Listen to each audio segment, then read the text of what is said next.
This morning, just after sunrise, the man suspected of brutally killing 36 women, many of them in Utah, met the long, drawn-out demands of justice. One of the more bizarre chapters in recent American criminal history has come to an end. The end for Ted Bundy, a 42-year-old killer. 6:01 p.m., the steel door slammed shut. No cameras, no reporters, only silence. 6:10 p.m., no more plans, no more games. Outside, the crowd roared. He'd escaped before, lied before, but this time, the serial killer who murdered 20 women had nowhere left to run. Let's begin the final 24 hours of Ted Bundy. The sun bled out over the razor wire of Florida State Prison.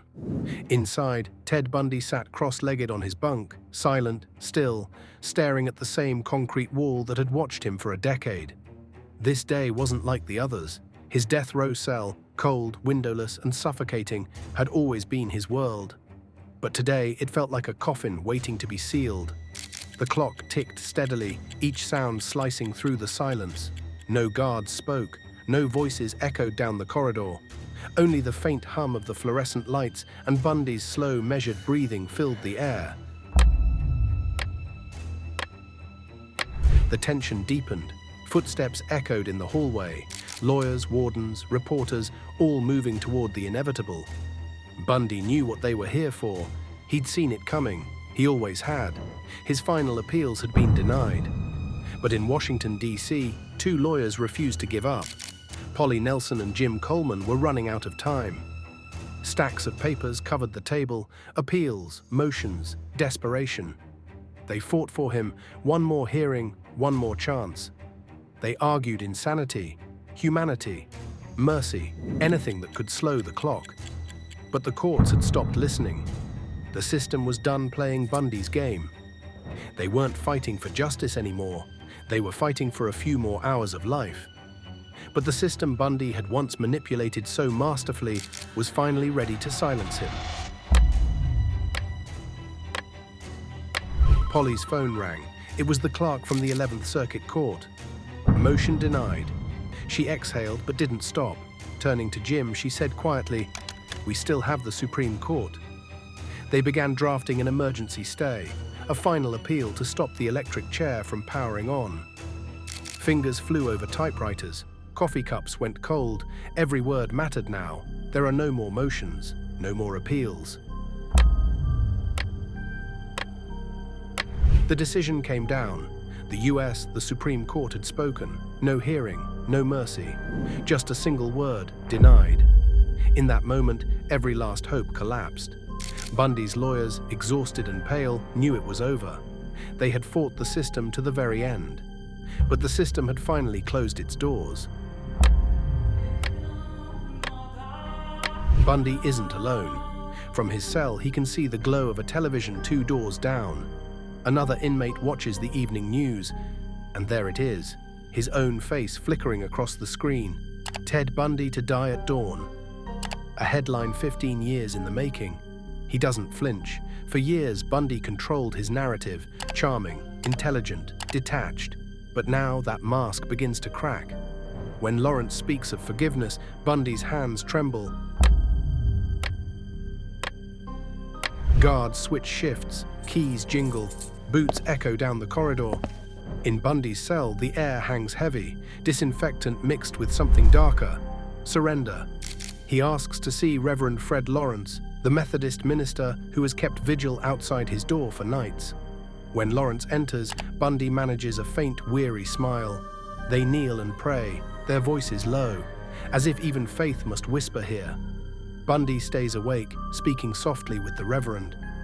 They talk of guilt, the soul, and redemption, ideas he once dissected like a scholar, now spoken with the weight of a man cornered by truth. He finally admits what the world already knew, confessing to more than 20 murders, some names slurred, others lost to time. It isn't a revelation, it's resignation. Outside, a guard signs the logbook. Inside, Bundy is already beginning to disappear. Bundy was given one final opportunity to speak, and he agreed to the interview. You are guilty of killing many women and girls. Is Yes. that correct? Yes, that's true. Inside, Ted Bundy sat across from Dr. James Dobson, a prominent evangelical Christian. The room was cold, quiet, and small. Bundy looked calm. Too calm. Dobson asked why he did it. What led him to kill? Bundy paused. Then, in his usual measured tone, he began. Bundy said his life unraveled through addiction to pornography, alcohol, and violence. He claimed those urges consumed him, turning thoughts into action, desire into death. At times, he spoke softly, as if regret had finally found him. He mentioned guilt, faith, and the damage he caused, but no one believed him. Those who knew Bundy best said his words were carefully chosen, every pause deliberate. Even in his final hours, he seemed to be performing, not confessing.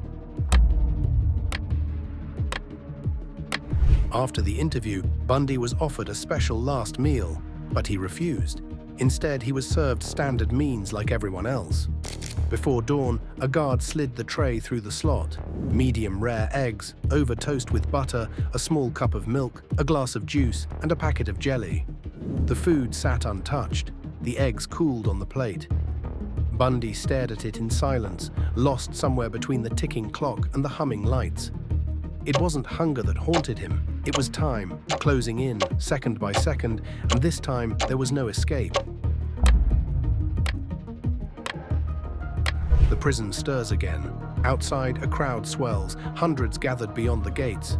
Some pray, others cheer. Many chant the same three words: "Burn, Bundy, burn." Inside, he stays silent. The prison grows quiet.